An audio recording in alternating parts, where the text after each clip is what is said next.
Si vous croisez une Ferrari rouge dans la rue aujourd'hui, ne soyez pas envieux, ayez pitié du conducteur. Je vais maintenant vous présenter deux images et réfléchir à ce qu'elles semblent suggérer. La première image montre un homme habillé de la tête aux pieds en Louis Vuitton, une Ferrari garée derrière lui et un sac à main à 2000 €. Une illusion de réussite parfaite, du moins en apparence. La seconde image montre un couple en t-shirt blanc et jean. Pas de logo, pas de voiture de sport. Rien qui attire l'attention. Ils ont l'air ordinaires, presque démunis. Maintenant, laissez-moi vous révéler une vérité mathématique que personne n'accepte.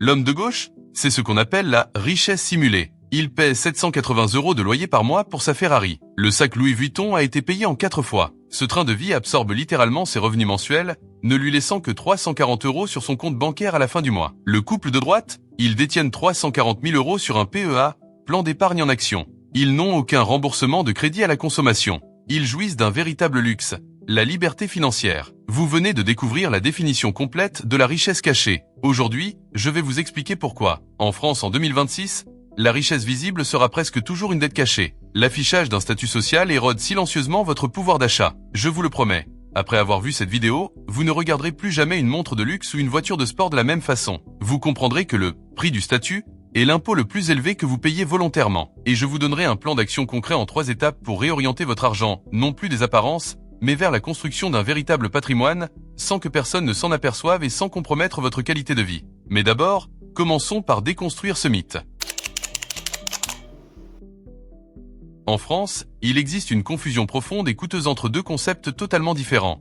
Paraître riche et être riche. Paraître riche est visible. C'est instantané. C'est ce que les autres voient quand vous marchez dans la rue, publiez sur Instagram ou arrivez à une réunion ou une soirée entre amis. C'est la voiture, le sac à main, la montre, les voyages en classe affaires. Mais qu'est-ce qu'être riche ? Être riche est invisible. C'est un chiffre sur un relevé bancaire que personne ne voit. C'est la possibilité de ne pas travailler pendant 6 mois si on le souhaite. C'est la possibilité de refuser un contrat qui ne nous convient pas. C'est ce qui se passe quand personne ne regarde. Ces deux réalités coexistent rarement. Voici pourquoi. Les économistes comportementaux Thomas Stanley et William Danko ont mené une étude de 20 ans sur les millionnaires américains. Leur découverte était incroyable et a bouleversé toutes les idées reçues sur la richesse. La grande majorité des millionnaires qu'ils ont étudiés vivaient dans des maisons modestes, conduisaient des voitures ordinaires et portaient des vêtements sans logo. Ils ne correspondaient pas à l'image que la culture populaire se fait des riches. Et c'est précisément pour cela qu'ils étaient riches. Car chaque euro non dépensé en voiture de sport reste investi. Chaque euro non financé par un sac à main à 2000 € continue de générer des intérêts composés. Chaque euro économisé sur les signes extérieurs de richesse est un euro ou un dollar qui contribue discrètement à bâtir une véritable liberté. Je voudrais que vous gardiez cela à l'esprit. La richesse ostentatoire est un jeu à somme nulle. Vous dépensez pour impressionner, et les autres dépensent pour vous impressionner. Et tout le monde y perd. Sauf les marques de luxe. Faites ce calcul ensemble, chose que personne n'a encore faite. Appelons cela le coût de l'impôt de statut. Il s'agit du montant total que vous dépensez chaque mois non pas pour votre confort réel, mais pour l'image que vous projetez. C'est de l'argent que vous dépensez non pas pour des choses que vous aimez vraiment, mais pour ce que vous voulez que les autres pensent de vous. Voici un profil type en France en 2026. Fermez les yeux et imaginez. Un jeune cadre de 32 ans avec un revenu mensuel net de 2800 €. Il a fait des choix dictés par la culture des apparences. Location d'une BMW série 3, 520 € par mois. Assurance tout risque pour cette BMW, 120 € par mois. Abonnement et plateforme liées à l'image, 45 € par mois. Restaurant pour faire bonne impression, 180 € par mois. Vêtements de marque achetés régulièrement, 150 € par mois. Coût mensuel total des dépenses liées au statut social, 1015 € par mois. 36,25% du revenu net sont consacrés à l'image.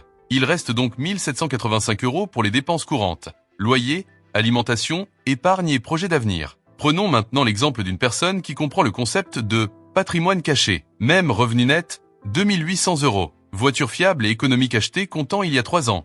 Pas de leasing. Vêtements de qualité, sans logo, achetés en solde, 60 € par mois. Restaurant choisi pour le plaisir et non pour les apparences, 90 € par mois. Dépenses mensuelles liées au statut social, environ 150 €, contre 1015 € précédemment. Liquidité disponible mensuelle, 865 €. Si vous investissiez ces 865 € dans un ETF international, fonds d'épargne en actions, offrant un rendement annuel moyen de 7%, vous auriez accumulé environ 450 000 € en 20 ans. J'espère que vous ne m'en voudrez pas de le répéter dans chaque vidéo. Le coût de cette situation ne se limite pas à 1015 € par mois. En réalité, cela entraîne une perte de 450 000 € sur votre patrimoine net en 20 ans. Dans le monde de la finance, on appelle cela le coût d'opportunité. J'aborderai ce sujet plus en détail dans les prochaines vidéos. Je vous invite donc à cliquer sur le bouton « S'abonner » ci-dessous. Alors pourquoi dépensons-nous de l'argent pour notre statut? N'est-ce pas une question de stupidité? Non, ce n'est pas le cas. Ce n'est pas non plus une question de faiblesse de caractère. C'est une question de biologie et de contexte social. Les êtres humains sont fondamentalement des animaux sociaux. Messieurs, excusez-moi, mais c'est l'intelligence artificielle qui l'a dit. Disons simplement que nous sommes des êtres sociaux. Depuis des milliers d'années, le statut au sein du groupe détermine l'accès aux ressources, aux partenaires et à la sécurité. Les signaux de statut, montrer aux autres que vous êtes compétent, capable et désirable, constituent une stratégie de survie. Ce mécanisme est toujours présent dans nos cerveaux. Même en 2026, lorsque vous achetez quelque chose qui renforce votre statut perçu, votre cerveau libère de la dopamine, un neurotransmetteur de la récompense. Vous ressentez une véritable satisfaction, une véritable validation. Le problème, c'est que cette satisfaction est éphémère. Elle nécessite une dose croissante pour produire le même effet. C'est exactement le modèle économique des marques de luxe.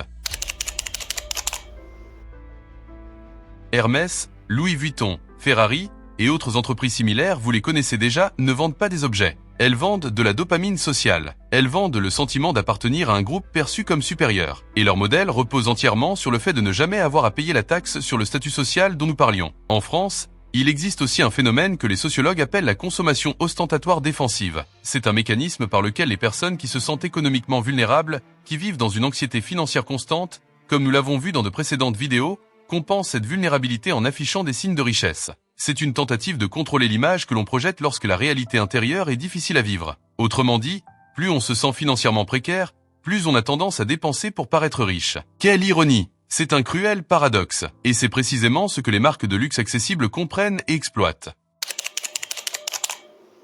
Examinons les données réelles sur la richesse en France. Non pas les apparences, mais les chiffres. Selon l'INSEE, Institut national de la statistique et des études économiques, les 10% des ménages les plus riches en France possèdent environ 47% du patrimoine net total. Les 20% les plus riches en possèdent près de 67%. Qui sont ces personnes? Est-ce à elles que l'on pense lorsqu'on parle de richesse? Les études sociologiques menées en France dressent un portrait bien différent de l'image populaire. En France, la richesse n'est pas associée à une consommation ostentatoire, mais à certains comportements. Il s'agit notamment d'un taux d'épargne élevé et durable sur le long terme, d'investissements réguliers et automatiques, de l'absence de dette de consommation, de l'acquisition précoce ou opportune de biens immobiliers, et surtout, d'une culture familiale de la prudence financière.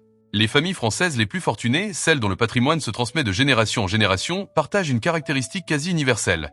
Elles ne parlent pas d'argent en public. Ils n'affichent pas leur richesse. Ils ne conduisent pas de voitures de luxe.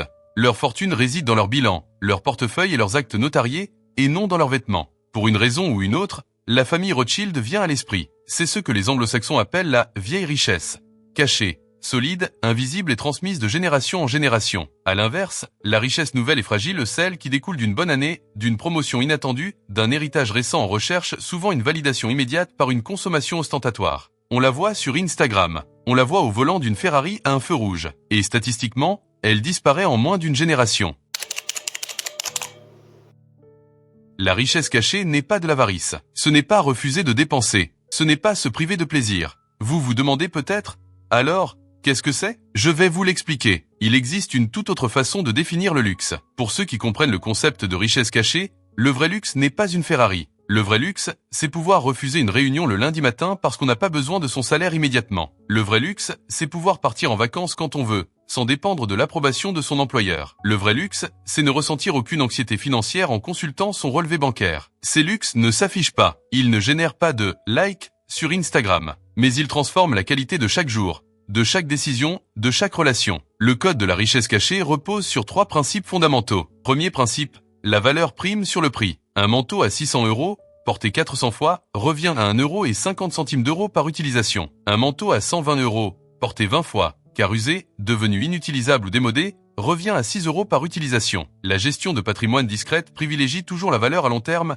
jamais le prix ou la mode à court terme. Deuxième principe, l'invisibilité est un pouvoir. Lorsque personne ne connaît votre patrimoine, personne ne peut vous juger sur cette base. Vous négociez sans que l'autre partie connaisse votre valeur. Vous prenez des décisions sans pression sociale. Vous existez pour vous-même et non pour l'approbation d'autrui. Troisième principe, la richesse précède le plaisir, elle ne le remplace jamais. Il ne s'agit pas d'ascétisme, mais de priorisation. D'abord, vous veillez à ce que votre argent travaille automatiquement et régulièrement. Ensuite, vous dépensez consciemment le reste pour des choses qui procurent un plaisir réel et durable, et non pour des objets de luxe.